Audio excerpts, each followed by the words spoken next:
இனிய உறவுகளுக்கு வணக்கம். சாய் ரிஷி சித்தா யூடியூப் சேனலுக்கு உங்களை அன்போடு வரவேற்கிறோம். பித்தப்பை கற்கள் என்றால் என்ன? அதற்கான வீட்டு முறை வைத்தியம். பித்தப்பை கற்கள் என்றால் என்ன?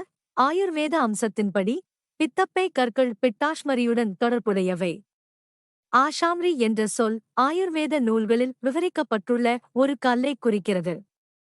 இது கபதோஷத்தின் திரட்சிக்கு வழிவகுக்கிறது. இது சோம்பல், கடுமை மற்றும் மண்டோஷ்மதா, குறைந்த செரிமான நெருப்பு போன்ற அறிகுறிகளை உருவாக்குகிறது. விட்டாஷாவில் பித்தப்பை, பிட்டாவுடன் கலக்கும் கபாவின் குவிப்பு உள்ளது. இது பிசுபிசுப்பு பொருளை உருவாக்க வழிவகுக்கிறது மற்றும் வாத தோஷத்தின் பாதையில் தடையை ஏற்படுத்துகிறது. இதன் காரணமாக வாயு அதன் ருக்ஷ குணத்தால் வறண்ட தன்மை பாதிக்கப்பட்டு இந்த பிசுபிசுப்பான பொருளை பிட்டாஷாம்ரி என்று அழைக்கப்படும் திட வடிவமாக மாற்றுகிறது. ஆயுர்வேத நூல்களில் பித்தப்பையில் உள்ள பித்த சுரப்பு இருப்பிடத்தில் உள்ள ஒற்றுமை காரணமாக அச்ச பித்தத்துடன் தொடர்புபடுத்தப்படலாம். இந்த பிட்டா செரிமானத்தின் இரண்டாம் கட்டத்தில் கல்லீரலில் இருந்து உருவாகிறது. எனவே பித்தப்பையில் சேமிக்கப்படுகிறது மற்றும் பிட்டாஷ்யா என்று பெயரிடப்பட்டது. நவீன அம்சத்தின்படி பித்தப்பை என்பது உடலின் வலது பக்கத்தில் அமைந்துள்ள ஒரு சிறிய பை ஆகும். இதில் இருக்கும் ரசாயனங்கள் கெட்டியாகி கல்லாக மாறும். பித்தப்பை கற்கள் என்பது பித்தப்பையில் உருவாகக்கூடிய செரிமான திரவத்தின் கட்டிகள் அல்லது கடினமான படிவு ஆகும். சில பொருட்கள் கெட்டியாகும் போது இவை பித்தப்பை அல்லது பித்த நாளத்தில் உருவாகின்றன. பித்தப்பையின் குழாயில் பித்தப்பை கல் சிக்கிக் கொண்டால் அது கடுமையான வயிற்று வலியை தூண்டும் மற்றும் இந்த வகை வயிற்று வலியை பிலியரி கோலிக் என்று அழைக்கப்படுகிறது. பித்தப்பையில் கற்கள் ஏற்படுவதற்கான காரணங்கள் என்ன? பித்தப்பையில் உள்ள கலவைகள் கால்சியம் பிலிரூபினேட், கால்சியம் கார்பனேட் மற்றும் கொலஸ்ட்ரால் போன்றவற்றை குவிக்கத் தொடங்கும் போது கற்கள் உருவாகின்றன. கற்கள் இரண்டு வகைப்படும். 1. நிறமி பித்தப்பை கற்கள். அதிகப்படியான பிலிரூபின் உருவாக்கம் நிறமி கற்களை உருவாக்குகிறது. கல்லீரல் நோய்கள் மற்றும் இரத்தம் தொடர்பான ஏதேனும் கோளாறுகள் உள்ள நோயாளிகளுக்கு இது பொதுவானது. 2. கொலஸ்ட்ரால் பித்தப்பை கற்கள்.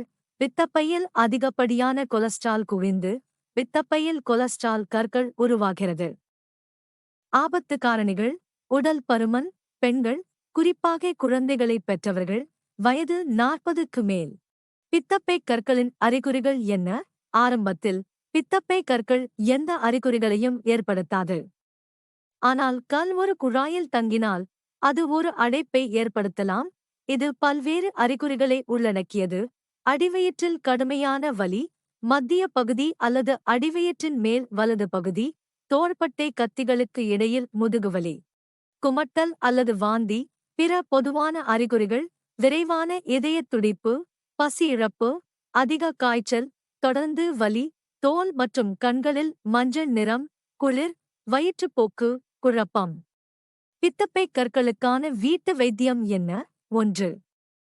காய்கறி சாறுகள். கொழுப்பு மற்றும் வறுத்த உணவுகளைத் தவிர்ப்பது மற்றும் காய்கறிகள் மற்றும் பழங்கள் கொண்ட கடுமையான உணவை பின்பற்றுவது அவசியம்.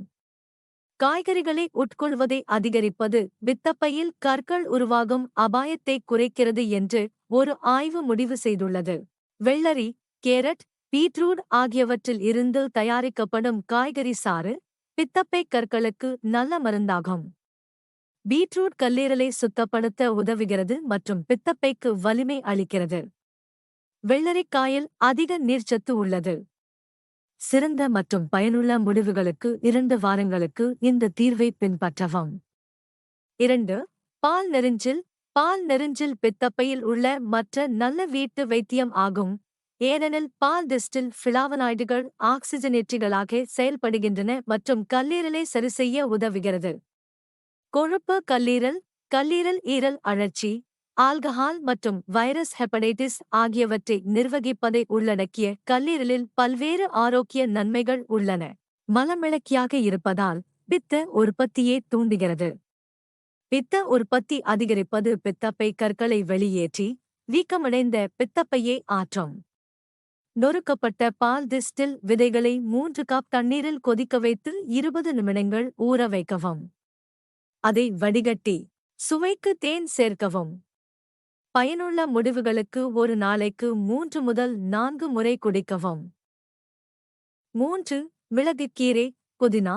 மிளகுக்கீரையில் டெர்பென்ஸ் எனப்படும் செயலில் உள்ள கலவை உள்ளது. இது பித்தப்பை கற்கள் திறம்பட கரைக்கும் மற்றும் டெர்பென்கள் பிடிப்புகளை தளர்த்தவும் மற்றும் பிலியரி கோலிக் வலியை போக்கவும் உதவுகின்றன. மெந்தோல் என்பது புதினா எண்ணெயின் செயலில் உள்ள கலவை ஆகும். இது பித்த ஓட்டம் மற்றும் பிற செரிமான சாறுகளைத் தூண்டுவதன் மூலம் செரிமானத்திற்கு உதவுகிறது. அதன் அதிக அளவு நச்சுத்தன்மையை ஏற்படுத்தும்.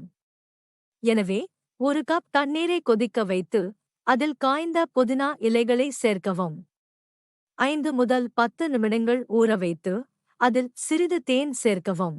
பயனுள்ள முடிவுகளுக்கு உணவுக்கு இடையில் 4 முதல் 5 வாரங்களுக்கு தினமும் 2 முறை இந்த தேநீரை குடிக்கவும். 4. எலுமிச்சை சாறு. எலுமிச்சையில் நார்ச்சத்து, தாதுக்கள் மற்றும் வைட்டமின் பி மற்றும் சி, இரும்பு, கால்சியம், பொட்டாசியம், துத்தநாகம் மற்றும் மெக்னீசியம் போன்ற வைட்டமின்கள் நிறைந்துள்ளன. இதில் உள்ள வைட்டமின் சி ஆன்டிஆக்சிடன்ட் மற்றும் கிருமிநாசினி செயலையும் கொண்டுள்ளது. வைட்டமின் சி அஸ்கார்பிக் அமிலத்தை கொண்டுள்ளது. இது பித்தப்பையில் கற்கள் உருவாகும் அபாயத்தை குறைக்கிறது. தோல்கள் மற்றும் எலுமிச்சை சாறு கொலஸ்ட்ரால் திரட்சியை குறைக்கிறது மற்றும் உடலில் இருந்து கழிவுப் பொருட்களை வெளியேற்றுகிறது. இது நோயாளியை விரைவாக மீட்க உதவுகிறது. தினமும் வெறும் வயிற்றில் புதிய எலுமிச்சை சாறு குடிக்கவும். இந்த மருந்தை ஒரு வாரம் பின்பற்றவும். ஒரு கிளாஸ் வெதுவெதுப்பான நீரில் 4 தேக்கரண்டி எலுமிச்சை சாறு சேர்த்து தினமும் வெறும் வயிற்றில் குடிக்கலாம்.